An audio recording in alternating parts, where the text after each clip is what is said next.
Okay, so House of the Dragon Season 1 had a big ending, and Episode 10 set up a lot of things for the future. Season 2 is rumoured to be 2 years away, and if you can't wait that long, then this is the video for you. Throughout it, we're going to be going through what happens in the book, what to expect for the future, and also just our general theories on what the outline of the season will be.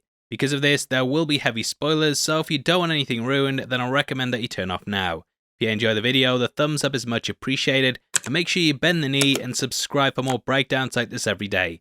Without the way, thank you for clicking this. Now let's get into our House of the Dragon Season 2 predictions.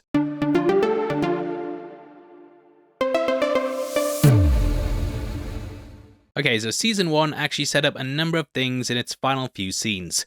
We had Daemon going to Vermithor, Rhaenys flying off, and Jacaerys also going off on his own mission too. These all have major ramifications for what's coming down the line. I think that the season will open with us following Jace as he tries to rally support for his mother. He ends up visiting 2 locations in the Eyrie and also Winterfell. At the first of these, he meets Lady Jeyne, and similar to Rhaenyra, people don't believe she should be in a position of leadership. There's lots of accounts over their interaction, with one even saying that the lady would swear an oath if Jace could bring her to climax with his tongue. The book's words, not mine. Now, having never married, there was a lot of rumours about her sexuality, and I think she's sort of meant to mirror Queen Elizabeth from our own history. She sees a lot of similarities in Rhaenyra and basically wants sisters to stick together, so she agrees to swear an oath to her.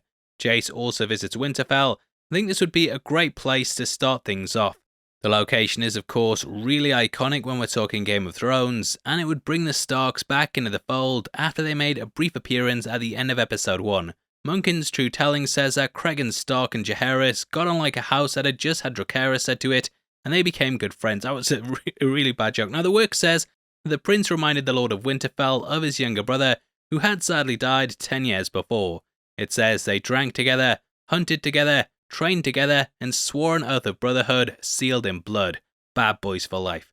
Anyway, there's also an additional comment by Mushroom that could possibly be brought into the show.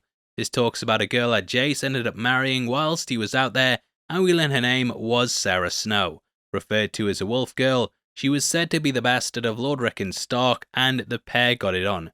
They had spoken their vows in Winterfell's own godswood before a heart tree, and only then had she given herself to him, wrapped in furs amidst the snow as the old gods looked on. The book does say that the entire character may just be a fabrication, but I think that they will lean into it in the show. The series introduced the Valyrian dagger, which wasn't in the book, and with her being called Sarah Snow, they might try and lean into the whole Jon Snow thing at Winterfell. Look, I don't know. Origin story is all over the place, and that's why I'm keeping this solidly in theory time. Now on the other side of this, we have stuff carrying over from the death of Lucerys.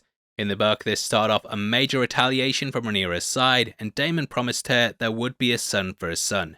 He went to Mysaria, and she ended up sending 2 assassins into the Red Keep. It's something we've talked about in depth numerous times, and I don't want to just keep repeating myself every video, so if you want a full breakdown of what goes on, then that'll be linked in our horrifying moment video. The gist of it is though that 2 assassins make Helaena choose which of her children has to die. She picks the youngest Maelor, and the assassins instead kill her eldest son Jacaerys. Helaena goes insane as she has one son that died, and another who knows that his mother picked him to be murdered. Helaena can't even be around her children due to the guilt, and eventually these are taken away from her and put in the care of Alicent. I can see their murder being a big thing that closes out episode 1, and it could bounce off the back of Jace learning his brother is dead whilst we see the consequences of it. It's pretty much the Red Wedding of Fire and Blood, and it would be a massive way to start off the new season. This basically leaves Team Green hitting some hard times, and if you'd like to show your support for them, we actually have a Team Green t-shirt linked below. Aemon didn't know what he was doing, Alicent was just scared her kids were going to get murdered, and Otto, he just didn't want Daemon on the throne. Look, he murdered his wife, yeah? He strangled the next one, and that's why I'm Team Green, and why you should be too. Support by buying this shirt.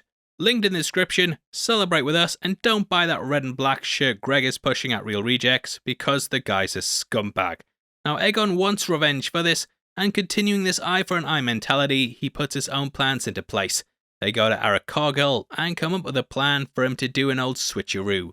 Arryk sneaks into Dragonstone dressed as a fisherman, and he goes up to the castle disguised as his brother. The story says that the pair looked so similar that no one could tell them apart, and because of this, Arryk is able to just walk through the entire location without getting questioned. He's instructed to kill a member of the royals, but the maesters that made the book don't know whether it's Rhaenyra or another kid. We never find out, as Arryk comes across his brother whilst he makes his way through, and the pair end up having a fight. Guards and onlookers surround them, but as they can't tell either apart, they can't just jump in and kill Arryk. It's said that both told the other brother that they loved him before the pair duked it out, and this story has been chronicled in several songs. As I'm sure you can guess, they both dealt killing blows to each other and died during this fight. Now from this point onwards, Rhaenyra's side really started to gain some ground. Several of the lords that had sworn themselves to Aegon started to wonder whether they'd made the right decision, and there was very much unrest amongst his followers. So far he'd been trying to charm his allegiances, and he'd been resting on the laurels that because he was a man that they'd just join him. It was very much sexism and kingdom, and this led to a frosty reception once they started to change sides. Criston instilled in him that he should become an attack dog that shows force, and this would very much give a warning to those who didn't support him what fate they'd be in for if they didn't stay loyal. Aegon then stripped the hand of the king badge from his grandfather Otto, and he passed it over to Criston. Now on the other side of this, we're probably going to follow on from the events set up by Daemon and Vermithor. He was last seen going to the caves of Dragonstone in order to sing to the beast that he'd be getting a new rider soon.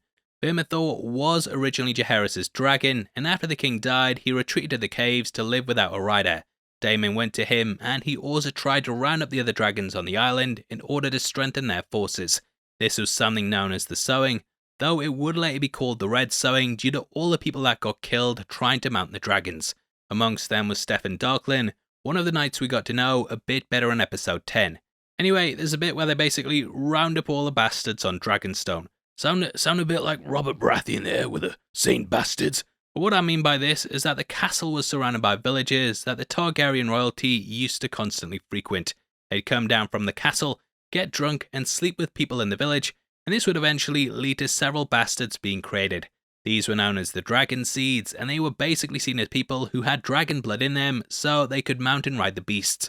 These were all gathered up, and there was an attempt to get as many dragon riders as they could. This is when we'll likely be introduced to Hugh Hammer, who's a big character in the book. He ends up being the rider that climbs on the back of Vermithor, and this becomes his dragon. Daemon also takes over Harrenhal, and this becomes a major hold in the war. Now I can see this all happening in the early part of the season, with us then getting a big battle in the middle involving Rhaenys. When we last saw her, she was flying out on patrol on the back of her dragon, and this was to protect the Valyrian fleet. Rhaenys helped out a lot, but I can't see her making it to the end of season 2. Rhaenys went to Rook Rest, and at this point, the location was attacked by Criston Cole, Aemond, and also Prince Aegon. Meleys had no chance against their dragons, but Rhaenys turned around and stood her ground. This is probably going to be the first time that we see Aegon's dragon Sunfire, who was held back from season 1. Though he was mentioned, he was meant to appear at the coronation, but the show had this being interrupted by Rhaenys. The pair met in the air and then fell to the ground, with Meleys dying in the attack.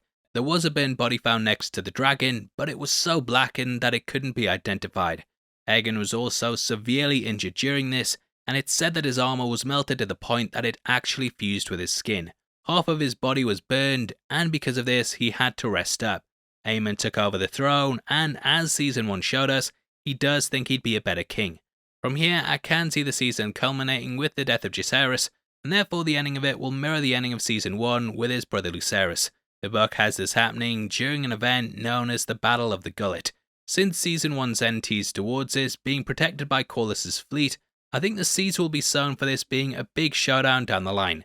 Jacaerys and 4 dragon seeds rode out to help, and during this fight, Vermax flew too low and he was struck by crossbows and grapnels. This pulled the dragon into the sea, where Jacaerys tried to swim. He clung onto some ship's wreckage and was struck by crossbow bolts, which ended his life. Now whilst all this was going on, Rhaenyra also manages to take King's Landing, but I don't know if they're going to have time for that in the season. Who knows though, but based off the book, those are my thoughts on what we'll be seeing next time. Obviously I'd love to hear your thoughts, so make sure you comment below and let me know. We are in a competition right now giving away 3 copies of Top Gun Maverick on the 15th of November, and all you have to do to be on the chance of winning is like the video, make sure you subscribe with notifications on, and drop a comment below with your thoughts on where things are going. We pick the comments out random on the 15th, and the winners of the last one are on screen right now, so if that's you, message me on Twitter at HeavySpoilers.